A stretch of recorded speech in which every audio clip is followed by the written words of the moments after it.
De mi comentario quiero destacar, como les decía, algunos aspectos relevantes y que creo tienen actualidad, para lo cual me aprovecho de, digamos, 3 escenas que están recogidas en el libro y que me van a servir para destacar su actualidad. Estas 3 escenas están presentadas con un intento de sistematización en ese capítulo nuevo que es propio de esta edición. La primera es un momento revolucionario. Es diciembre de 1948, donde un grupo de intelectuales y un grupo de militares proclama el triunfo de la revolución en El Salvador. Eso era un acontecimiento extraordinario en El Salvador, porque el antecedente inmediato que El Salvador tenía era la dictadura de 13 años que se había ejercido por el general Hernández Martínez y que luego durante 4 años había subsistido sin él, pero con todo el aparato de la dictadura. Entonces, esa primera escena es formada por las proclamas de la revolución victoriosa en El Salvador, que tiene ese antecedente nacional y tiene un antecedente internacional.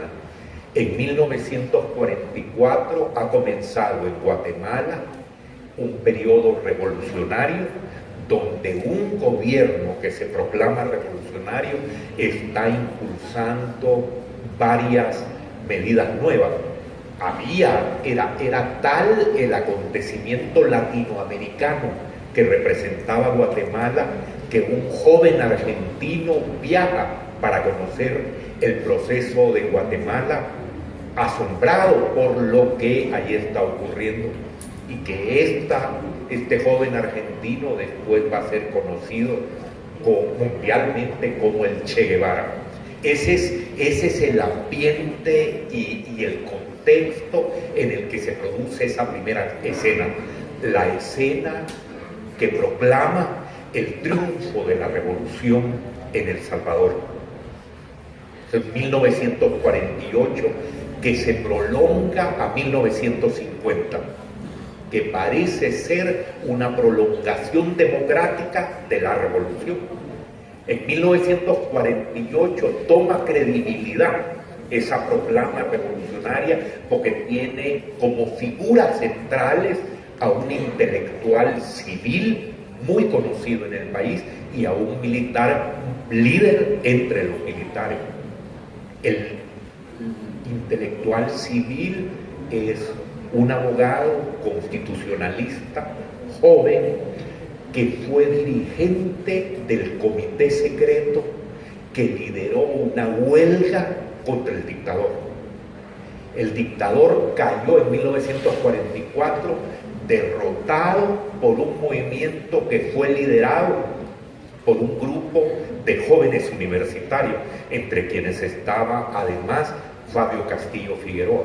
Este abogado constitucionalista, el doctor Reinaldo Galindo Boll, es la figura civil destacada que aparece junto con los dirigentes militares, dentro de los cuales va a descollar después Óscar Osorio.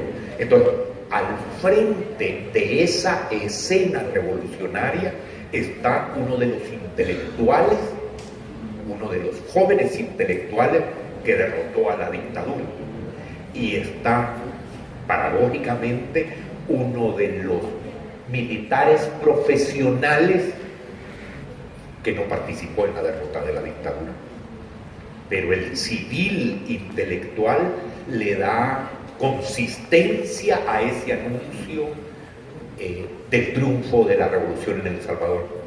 En 1950 tiene su momento estelar ese anuncio del triunfo de la revolución, porque parece que ha llegado por fin la democracia en El Salvador. En 1950 se celebran elecciones para una asamblea constituyente. y esa asamblea constituyente se instala con una representación del partido opositor. La mayoría es del partido oficial, ese que mencionó el rector y mencionó Guido. Ese es el Partido Revolucionario de Unificación Democrática, es el partido oficial, y hay una representación opositora. Por primera vez El Salvador va a tener una constituyente en el siglo XX que va a perseguir la creación de una constitución con jornadas memorables de discusiones abiertas sobre la educación, sobre la necesidad de una educación laica. Esa asamblea constituyente tiene discusiones públicas en las cuales participan líderes intelectuales, líderes religiosos que defienden la necesidad de la educación religiosa, y triunfa la idea de la educación laica promovida por el Estado. Triunfa la idea de la igualdad de los sexos. Por primera vez, así se llama, por primera vez proclama abiertamente esa constitución que se aprueba en 1950, el derecho a votar, casi literal lo digo, de todos los salvadoreños, con independencia de sexo, credo, clase social. Es primera vez que explícitamente, más bien, es primera vez, debo decirlo bien, en que se abre realísticamente el voto de la mujer, pero la primera constitución que explícitamente habla del voto de las mujeres es la Constitución de la dictadura, la de 1939, estipula el voto voluntario de las mujeres. Claro, ese fue un subterfugio para proclamar el voto de la mujer, pero al dejarlo como voluntario, en realidad, para no organizar el voto de la mujer. Es en 1950 donde triunfan en la constituyente la educación laica, el voto de la ciudadanía de hombres y mujeres, la igualdad de hijos naturales y hijos de matrimonio, el derecho a la seguridad social como un derecho básico de la ciudadanía, y la defensa del Estado de la propiedad privada que esté en función social. O sea, son principios revolucionarios que se aprueban en un ambiente de euforia democrática. Esa es la primera escena es la proclamación revolucionaria, la segunda escena es esa proclamación constitucional que parece democrática. La Constitución se afianza en el primer lugar de la vida pública nacional, y apenas en 2 años se da el desliz hacia otra escena, la tercera escena. Esta es en la cual el presidente anuncia el estado de sitio porque hay una conspiración comunista, y al amparo del anuncio y del decreto de estado de sitio se realiza la mayor operación de captura y de represión que se había realizado desde 1932 y 1944 en El Salvador. O sea, tenemos 3 escenas con las cuales se decanta el autoritarismo. Si la primera es el triunfo revolucionario, la segunda es el momento democrático, el tercero es el desliz hacia el autoritarismo, en donde la Constitución seguirá siendo la rectora de la vida pública, pero quien define cómo debe entenderse la Constitución es el presidente y comandante. Ese es el rasgo relevante del autoritarismo.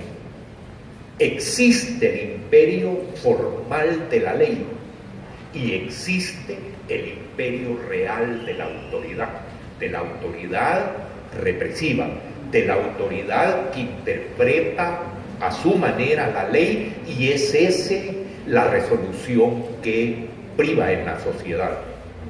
Ese régimen político es heredero de la dictadura. Durante la dictadura, el general no comete ilegalidades porque él es la ley. Esto parece un juego de palabras. Sí, el general dictador no comete ninguna ilegalidad, porque siempre su palabra es la ley. Para expresarlo en la forma más plástica, digamos, en 1939 se ha terminado el tiempo legal en el cual podía ser presidente. Entonces convoca a una constituyente, la constituyente emite ese texto que les mencionaba, que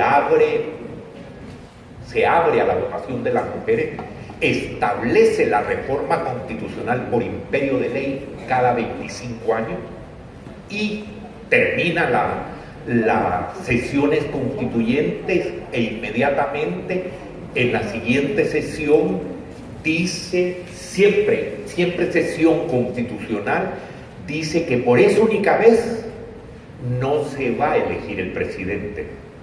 No va a ser el pueblo el que va a elegir el presidente, sino que va a ser esa asamblea, y que esa asamblea elige al dictador. Sí. Esa formalización dictatorial va a estar en el núcleo del autoritarismo salvadoreño. El hecho de que priva la ley mientras el presidente comandante no diga lo contrario. Durante la segunda mitad del siglo XX, desde la dictadura, ese principio va a moldear una cultura política y una cultura social. Por eso es que con relativa frecuencia vemos a nuestros liderazgos políticos deslizándose con facilidad hacia las posturas autoritarias. La modernización a que alude el título del libro es justamente, como mencionó Guido, la modernización industrial, la modernización de infraestructura. El Salvador extiende su red de carreteras, su red de teléfono, el seguro social inicia, se reconocen la existencia de organizaciones civiles, y con base en estas medidas que tienen como centro y corazón el desarrollo industrial, ocurre la década de mayor crecimiento económico en la historia de El Salvador. Esa es la modernización a la que alude el título. Es una modernización ya, como les digo, hacia 1952, claramente autoritaria, pero con una comprensión impresionante de los problemas nacionales. Casi que es el único gobierno en la historia de El Salvador que ha asumido como una realidad el fenómeno migratorio. Aún hoy podemos escuchar a nuestros líderes prometiendo con la no migración. Claro, es una ignorancia de la historia del siglo XX. En 1920, Alberto Maferrer expresaba preocupación por los núcleos de salvadoreños residentes en Honduras. En 1943 ocurren 3 olas migratorias, una hacia Honduras, otra hacia Panamá y otra hacia California. El mismo año hay esos 3 flujos migratorios.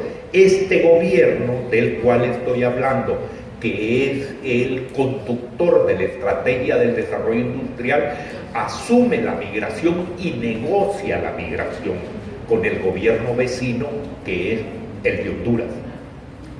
Cuando se desbarata esta estrategia de desarrollo industrial como producto de la visión autoritaria que trata de imponer al vecino Honduras el mismo esquema y trata de sostenerlo militarmente, se configura esa crisis histórica que nos llevará a la guerra. El autoritarismo alude entonces a ese principio rector de la vida política. La autoridad define la legalidad.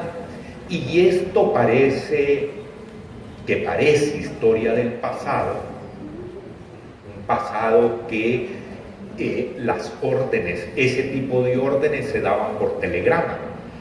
Muchos de los jóvenes presentes no deben de tener ni idea de un telegrama, ¿verdad?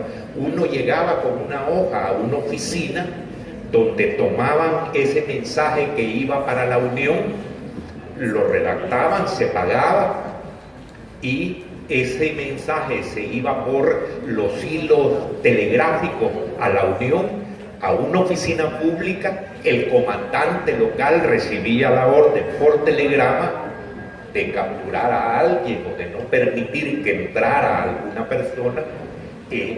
Esas llevaban probablemente un par de horas el traslado de ese orden. Con Twitter es mucho más rápido.